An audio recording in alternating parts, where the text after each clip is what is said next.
Today on the Matt Walsh Show, big tech is in the middle of a massive purge of conservatives. It's worse now than it's ever been before, and the new Democrat administration hasn't even officially taken over yet. So how bad is it going to get? Also, 5 headlines, including AOC claiming that half of Congress nearly died when the Capitol was stormed on Wednesday. And in our Daily Cancellation, we have an example.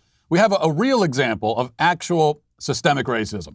We can see what it's really like, what it really looks like, courtesy of Joe Biden. All of that and more today on the Matt Walsh Show.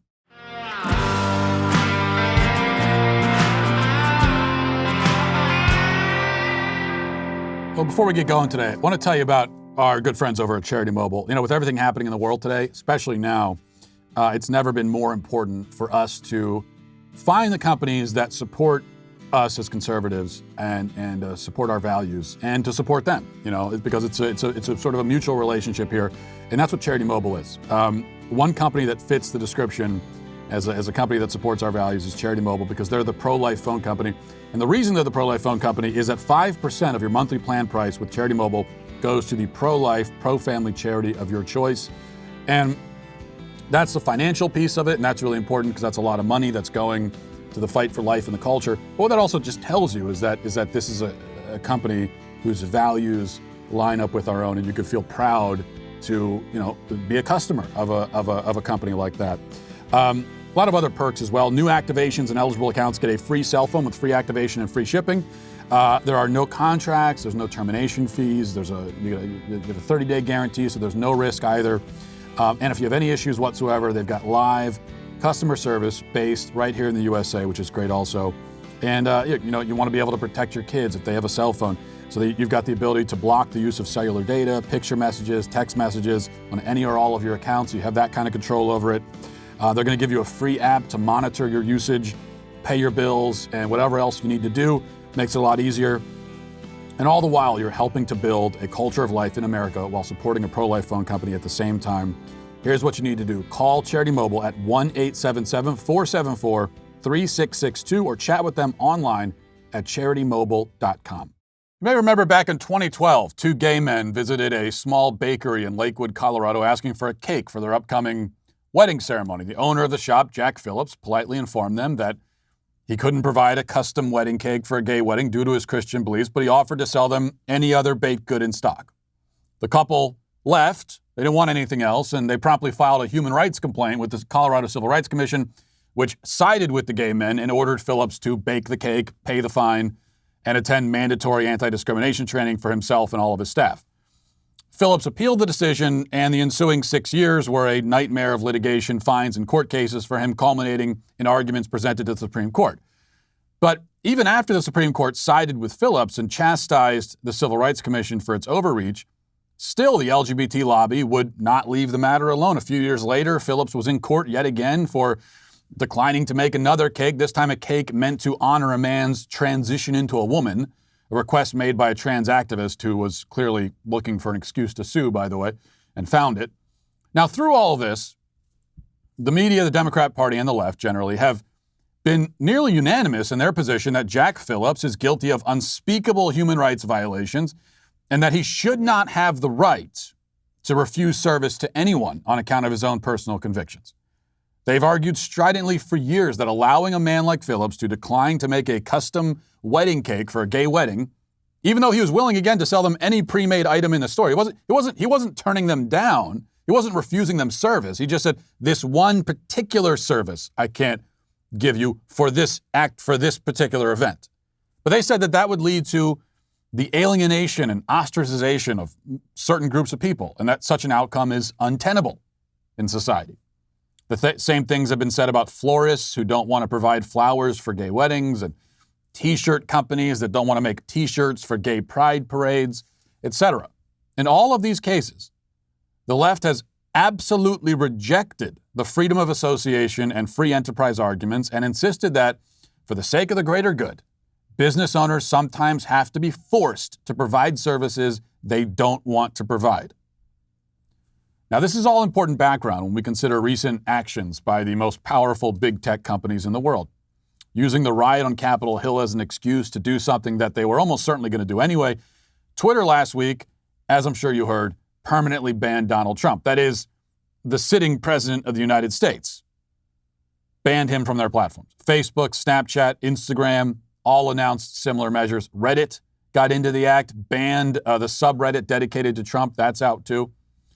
At the same time, Twitter embarked on what appears to be a massive purge of conservative accounts as conservatives with large followings experienced significant drops in their follower counts starting last week and going into this week. I lost around 25,000 followers in the span of 2 days, which doesn't come close to winning the prize for the steepest fall. And the point isn't that we're upset that we lost followers. The point is that represents 25,000 accounts, for me anyway, that were wiped out. So this is not the first time that these companies have teamed up to purge and punish the cultural heretics. Usually when these things happen, those on the left will sneer that, we conservatives should just suck it up and make our own social media sites so that we can engage in wrong think out of view and away from polite society. As it happens, some conservatives have done exactly that with sites like Parler. And Parler at first experienced a dramatic surge in traffic this past week as conservative refugees from other sites poured in and set up accounts on their platform. But then the next shoe drops. Amazon, Apple, and Google announced that they're going to be banning Parler from their servers and app stores.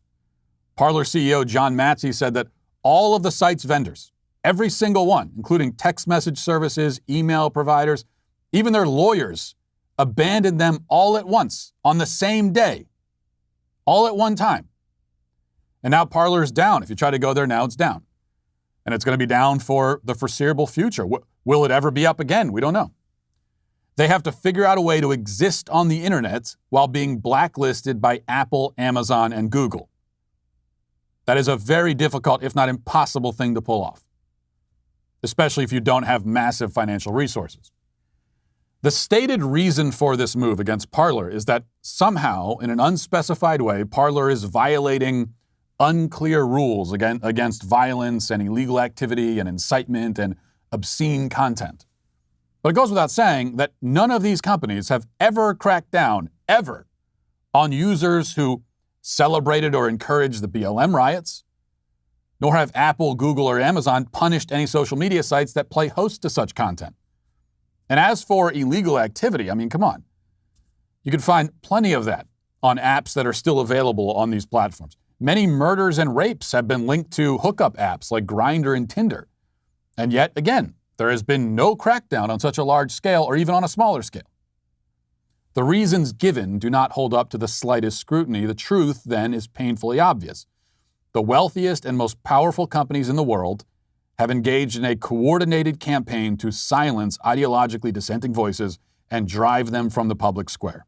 That's what's happening. The people who sit by and watch this approvingly, applauding the purge, calling for more of it, are the exact same people who have issued many ominous warnings about the dire consequences of allowing a small bakery in Colorado to decline to make a customized cake for a gay wedding.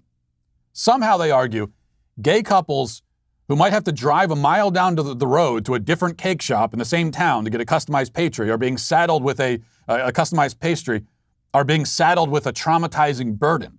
And if we don't impose harsh legal penalties on the bakery that refuse them, we risk the eventual exclusion of all gay people from modern society. That's what they say. Yet, they continue, there is no such risk and no imaginable problem with allowing multi-billion-dollar tech companies to collaborate with each other to expel politically inconvenient voices and relegate them permanently to the backwaters and ghettos of the internet. They do not believe that the small-town bakery has any claim to freedom of association or free enterprise. But they will happily afford those considerations to the billion-dollar conglomerates who control almost every aspect of our lives. And these are also the people who usually tell us about the evil corporations and how terrible they are. This is all, of course, completely backwards. And it could only be so backwards because the people who hold this backwards view are not worried about intellectual consistency and are not bothered by their own lack of integrity. And they don't care if you notice it either. In reality, there is no significant downside, no serious consequence to a small business owner in middle America somewhere choosing not to provide a service for a ceremony he opposes for religious reasons.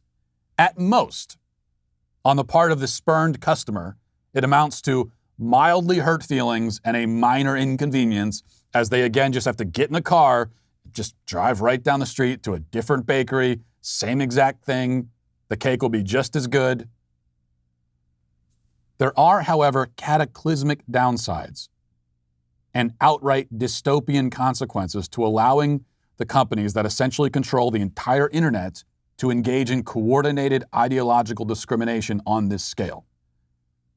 And the other difference between these two situations is that a bakery is merely a bakery. It's a small private business and nothing more. But what about Facebook and Twitter? What are they? We don't even know. Are they platforms? Are they publishers? Are they utilities? Are they all of those things? The answer to that question determines whether they have the right to do what they're doing. And if they do currently have the legal right, the next question is whether they ought to have that right and whether laws should be changed so that they don't have it.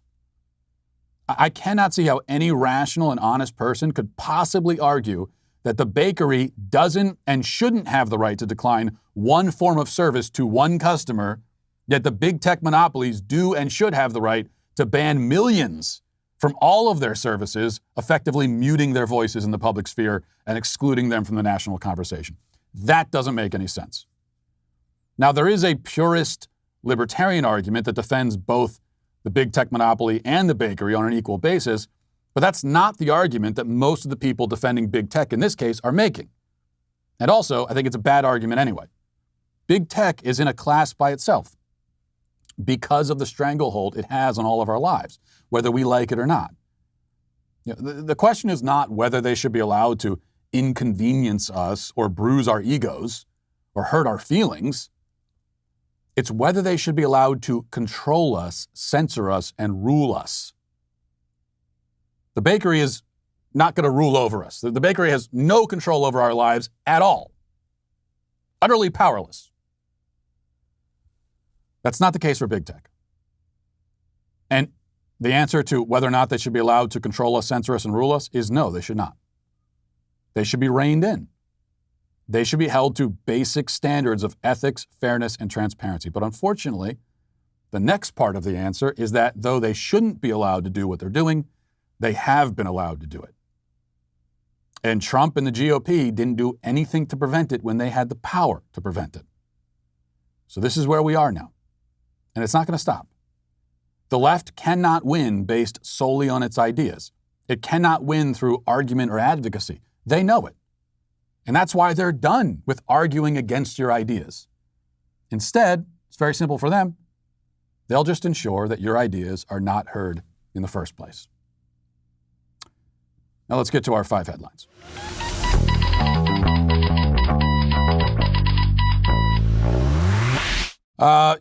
Big football weekend, by the way. In more positive news and lighter news, big football weekend. I feel kind of bad being happy this morning after the Titans lost because I just moved to Nashville, so I'm a Tennessee resident now, but I'm also a big Ravens fan. So big matchup between the Titans and Ravens yesterday. Ravens win. I feel great about it. The rest of the town, they're all in mourning, in tears, and I'm just skipping merrily. I skipped to work today, merrily, whistling and singing. That's how happy I was.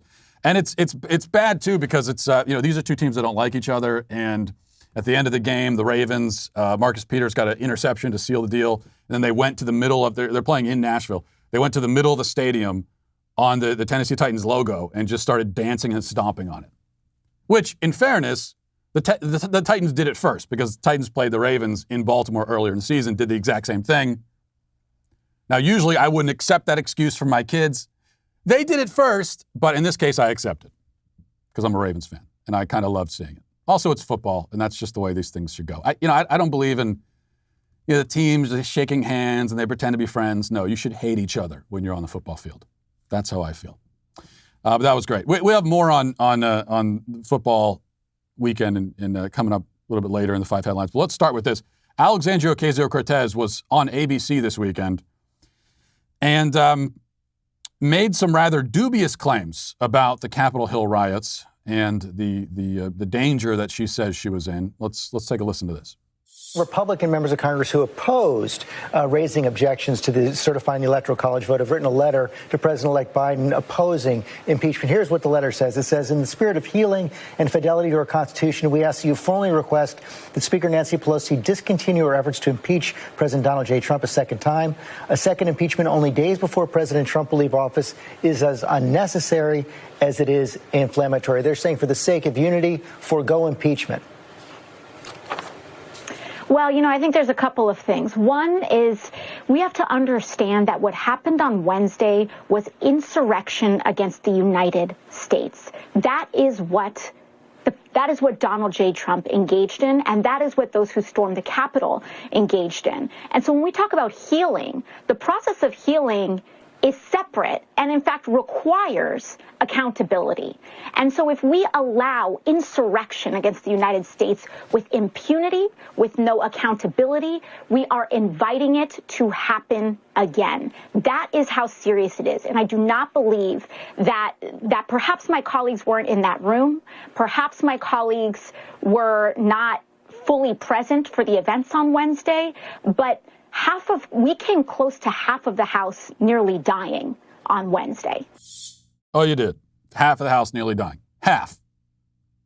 Really, that's what we came close to. And she has no... The phoniness here, of course, is off the charts across the board with everything she said. And the idea that half of the House almost died is she has no basis for saying that. But then again, this is the woman to remember. You shouldn't be surprised to see drama and hyperbole from Alexandria Ocasio-Cortez. This is the woman who went down to the border, and if you remember, a couple of years ago, took pictures of herself pretending to cry outside of an immigrant detention center. Actually, she wasn't even outside of the detention center. She was outside of a parking lot. She took pictures of herself outside of an empty parking lot, posing as if she was in tears. So keep that in mind. That's who this is coming from. But everything else about this was insurrection. Even if it was, okay, I'm not even arguing about what label we put on it, whether it was or wasn't. I don't believe for a second that Alexandria Ocasio-Cortez or any of the other Democrats actually care about insurrection in principle, because they certainly didn't care. But leftist radicals set up their own country in the middle of an American city for months. And we're allowed to do it. And we all just went about our day and said, okay, well, that's something you can do now, apparently. They set up their own sovereign country, said they were seceding from the Union, had their own country in the middle of the city. Is that not insurrection? Or, as I pointed out many times last week, invading a police station and burning it to the ground. It's a government building. That's an attack on law enforcement. Is that insurrection? She didn't care about that.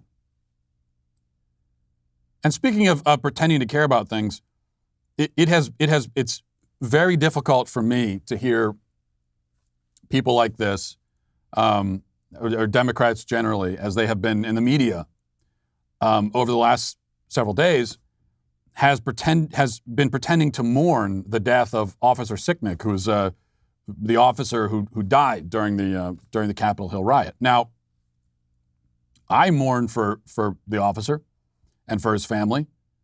And I'm devastated that he died. I'm infuriated by his loss. Now, it's also not yet clear.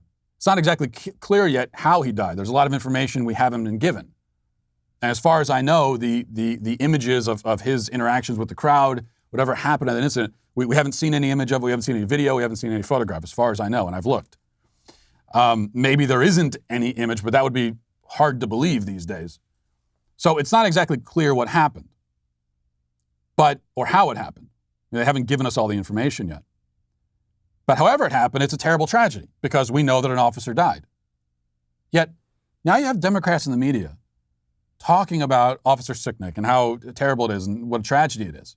And it is terrible and it is a tragedy. I just don't believe that they give the slightest damn about him. And the reason for that is that this is the only dead cop that these people have ever mourned. Ever. Prove me wrong. Find me another example. Because there unfortunately have been a lot of dead police officers through history, and especially this past year. A lot of police officers were physically assaulted. Police officers were beat over the head with bricks during BLM riots. We got video in New York, police officer getting beat over the head with a brick. The only reason he didn't die, thank God. It's not for lack of trying, though. We don't give BLM credit because, well, they tried to kill a bunch of cops, but they failed.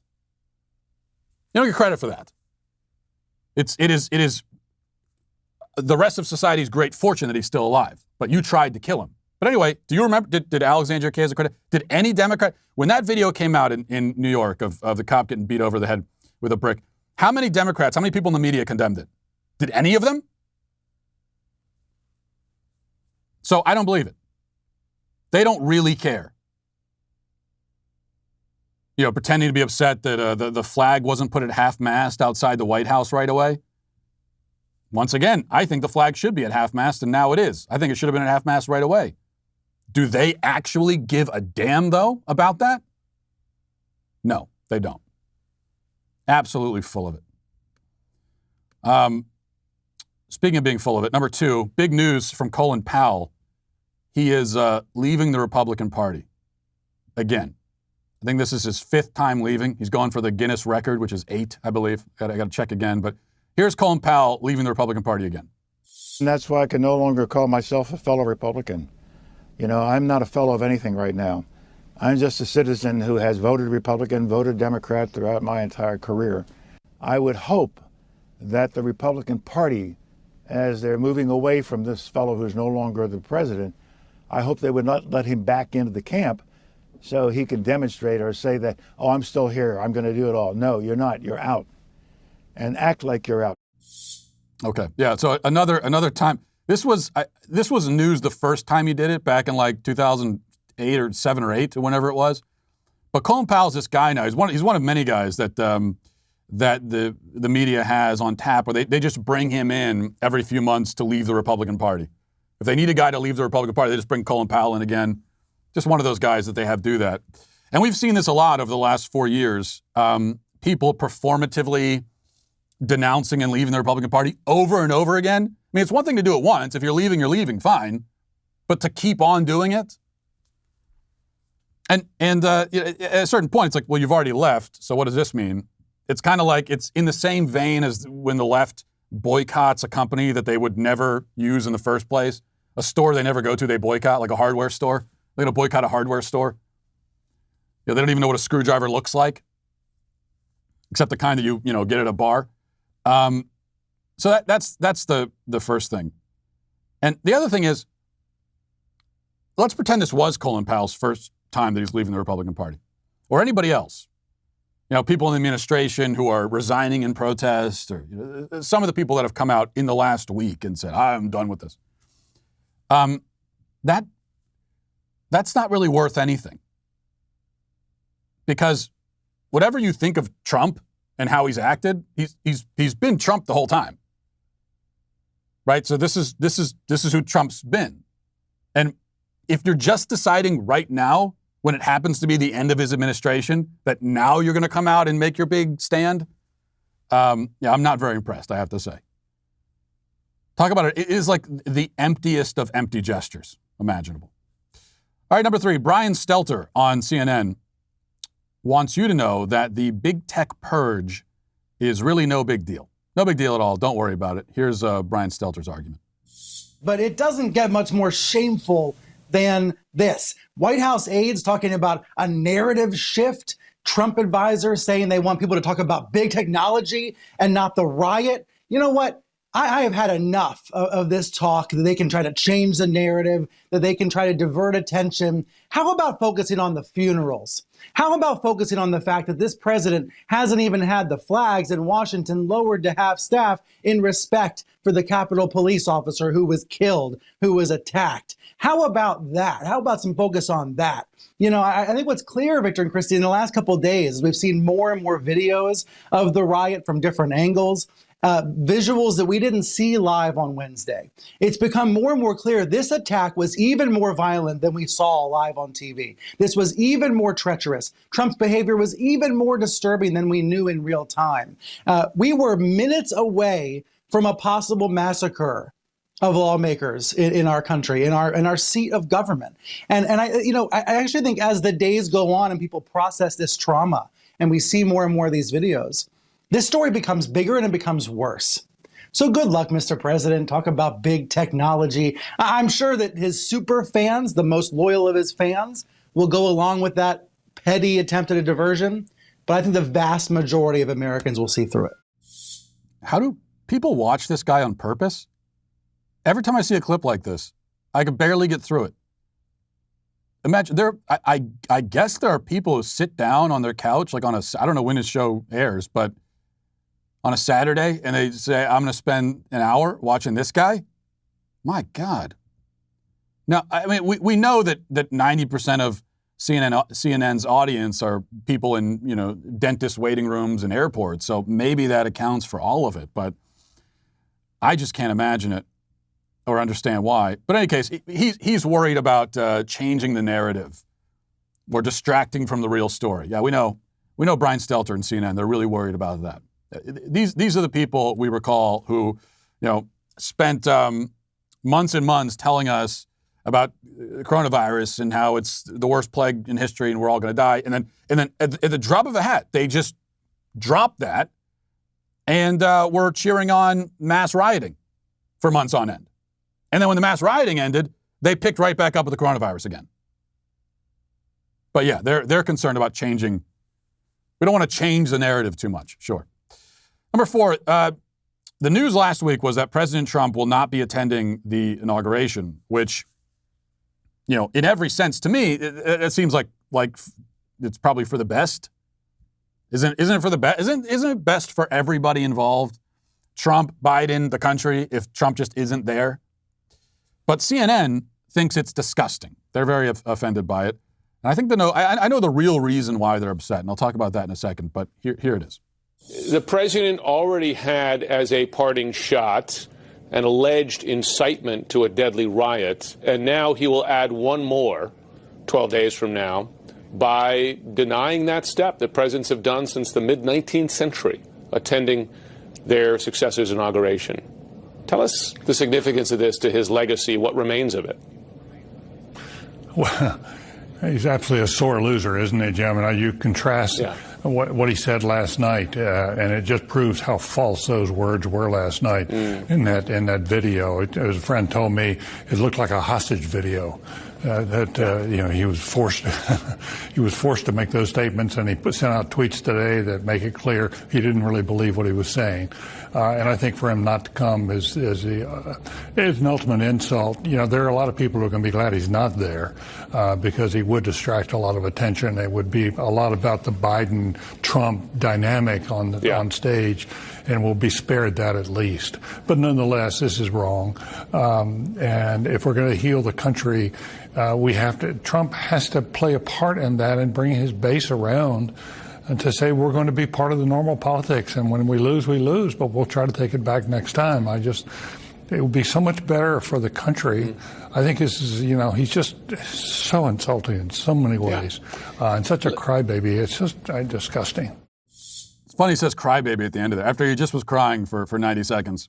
It's so disgusting. It's so disappointing. I'm so offended by it. And he even acknowledges that it's probably for the better. Because that's exactly right. What he said, if Trump is there, all we're going to hear about and all they're going to cover is the dynamic between the two. And all of the shots are going to be on Trump. It'll be Biden's inauguration, but it would be all about Trump. Because if Trump is there anyway, it's always going to be all about Trump, especially as far as the mass media is concerned. So they say so this was the right move by Trump. And I can guarantee you it's also what, by the way, Biden probably prefers. So why are they upset that he's not there? It's not because it's disgusting and insulting. We all know it's for the best. Well, the answer is just that if he's not there, then that gives them less to talk about, less to cover. They want that controversy. That's what they want. Biden's inauguration by itself, who cares? Who's going to tune in to watch Biden's inauguration? Nobody gives a damn. Biden's inauguration with Trump there, now that's a ratings bonanza. Everybody's going to I would tune in just to see how that plays out. So that is what they're upset about. What they are disgusted by is that Trump has just denied them the ratings that they would have gotten. That's what this is all about. All right. So NFL playoffs this weekend, as already mentioned. Some really great football games. Also something a little strange, a little different. Nickelodeon hosted its first playoff game. The idea was to get the kids into football, I guess. So they put the games on Nickelodeon too, or at least one of the games they put on. Saints and Bears game they put on Nickelodeon, and they added new features like virtual slime and cartoon graphics and all kinds of stuff. And this is real; they really did this. So let's play. We have some of the footage here. Let's just play this. See what this looked like. Ren and Stimpy. Yes, exactly. Breeze lost the football. Oh, it's brought down. Another turnover. That was Taysom Hill. There. John Jenkins in the breadbasket. Bear hugs it, and the Bears are in business. Big celebration on the field. Now, oh yeah, Nate, when you were back playing football, how did you come up with the perfect touchdown dance? What did that feel like? I used to practice in the mirror the night before the games. Gabby, I really did.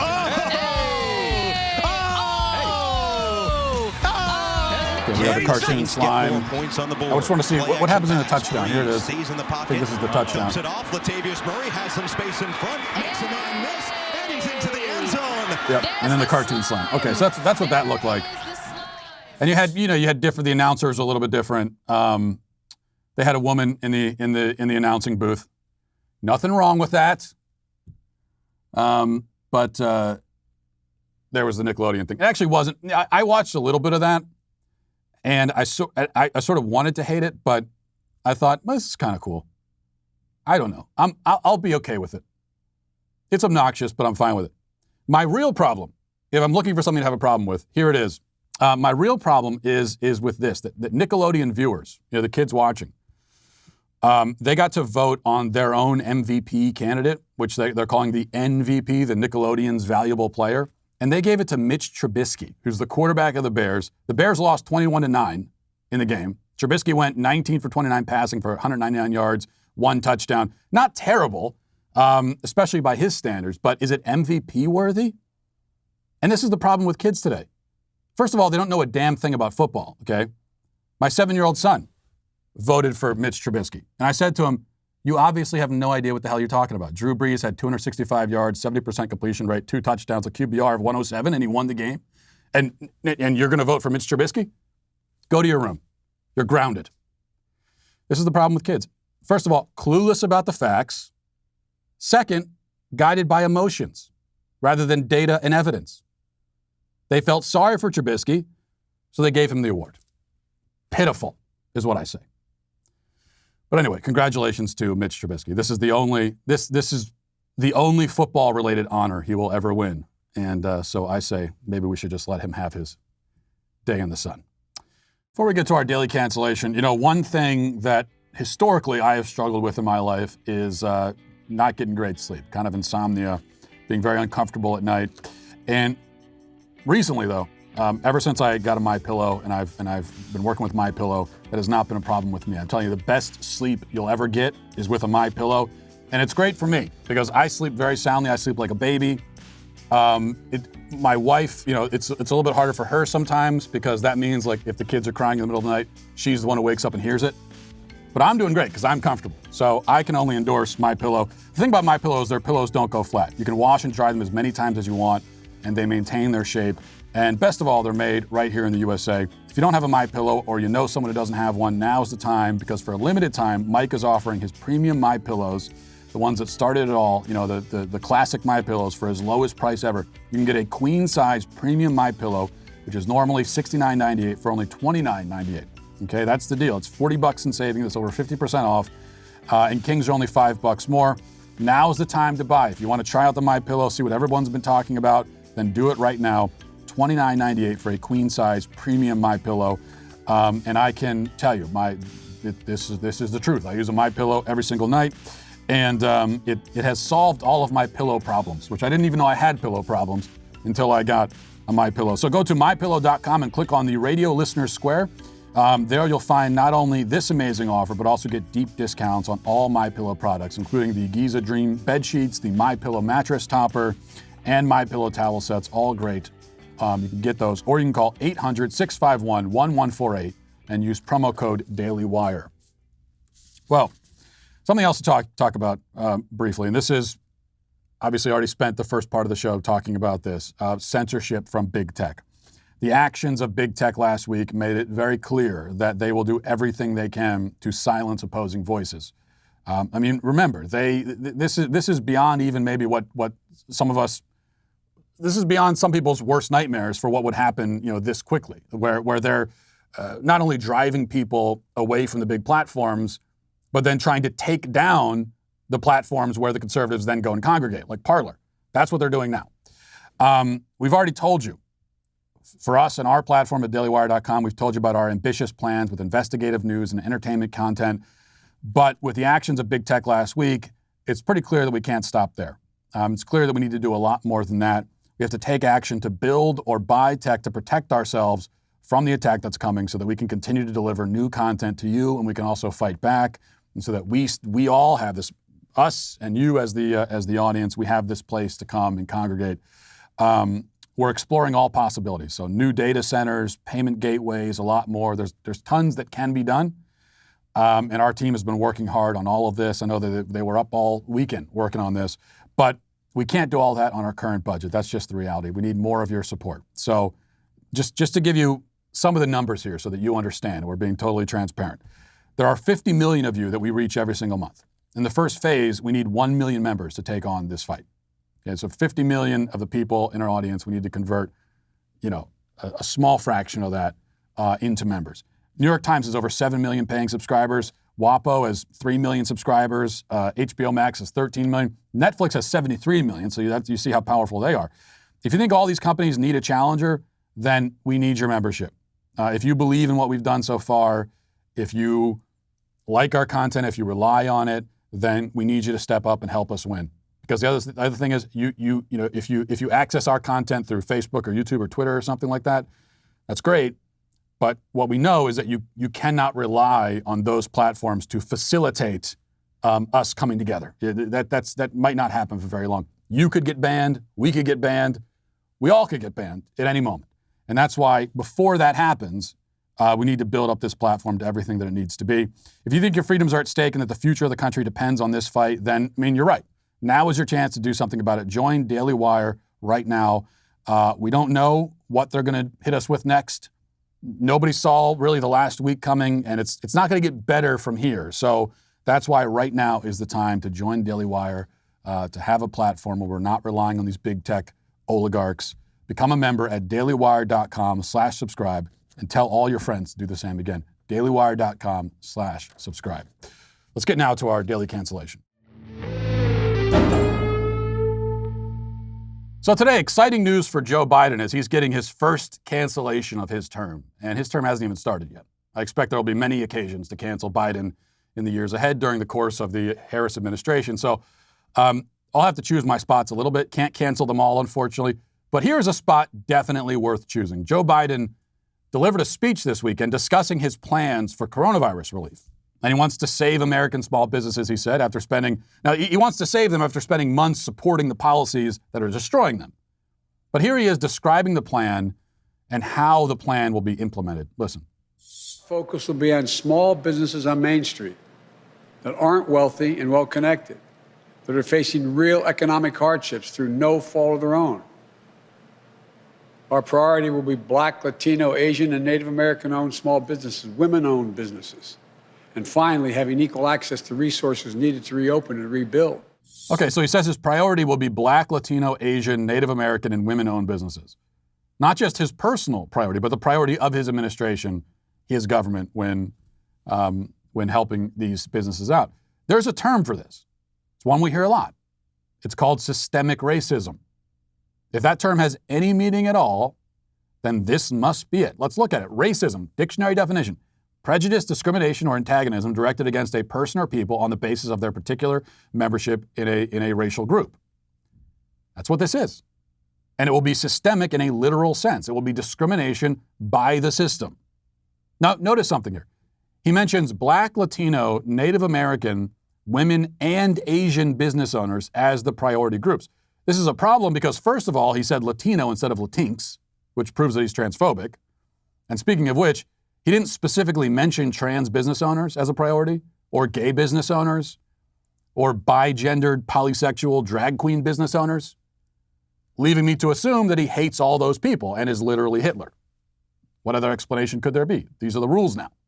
But more to the point, the inclusion of Asians is telling, because Asians do better than white people in this country, economically, financially. Their median household income is something like $20,000 higher. So this already is pretty good evidence that white privilege is a myth. You know, it's white privilege, but the people who do the best here aren't white. So that tears down that whole house of cards. It's also evidence that the prioritization of non-whites in Biden's plan has nothing to do with helping the disadvantaged, despite how it's being sold, because that's what they'll tell us. They'll say, well, these are just the groups. It's not about the race. It's just that these are the groups who are most disadvantaged, and so we're trying to help them out. Well, Asians are quite a bit less disadvantaged. They are more advantaged than whites. And yet they get the priority while white males are left in the dust. The real point for Biden and Harris is simply to punish white males. That's the point. He might as well have saved himself some time and some words, especially as it obviously strains him to speak words, so he could have saved that trouble, and just said, white males will get the short end of the stick. Or he could have said, we will make sure that white males don't get any help. Because that's the point. The point is who they aren't helping, not who they are helping. And this is what we can expect in the years ahead. The Harris administration, with Biden as its figurehead, will be the most racist in modern American history. The left is long past hiding its racial bigotries. They blame white males for all the ills in the world today and through history, and now they intend to punish the villains. And the problem is that most conservatives, as usual, have been too afraid for years to meet this head on and call it what it is. They have believed what the left has told them, that either anti-white racism doesn't exist, or it's not a big deal, or that somehow it's racist in itself to call it out and oppose it. But that was nonsense. Always was. Is and was. We all know that if Donald Trump had ever given a speech where he announced a plan to give relief to business owners with priority to white males especially, can you imagine that? The entire country would lose its mind. Democrats would call for their third impeachment, and there would be near unanimous agreement that his plan was racist. Nobody would disagree. It's no different here. We never should have allowed the left to pretend that racism is somehow different when directed at white males. But that's the lie that has cemented itself into our culture, the cancer that has metastasized. And we're going to see how bad it gets, because they literally haven't even gotten started yet. But for now, Biden is canceled. So I'm doing my part at least. I don't know what the rest of you can do, but I will at least cancel him repeatedly. Hopefully that'll do something. Won't do anything, but helps me vent anyway. Helps me emotionally. And that's it. We'll leave it there for today. Thanks for watching, everybody. Thanks for listening. Have a great day. Godspeed.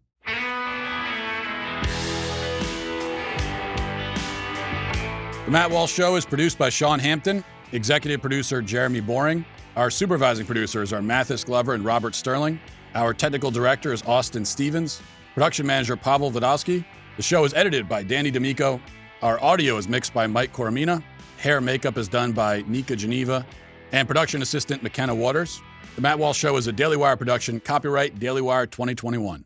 Today on The Ben Shapiro Show, all the tech platforms banned Trump and deplatform Parler. The Purge has begun. Check it out on my show today. That is The Ben Shapiro Show.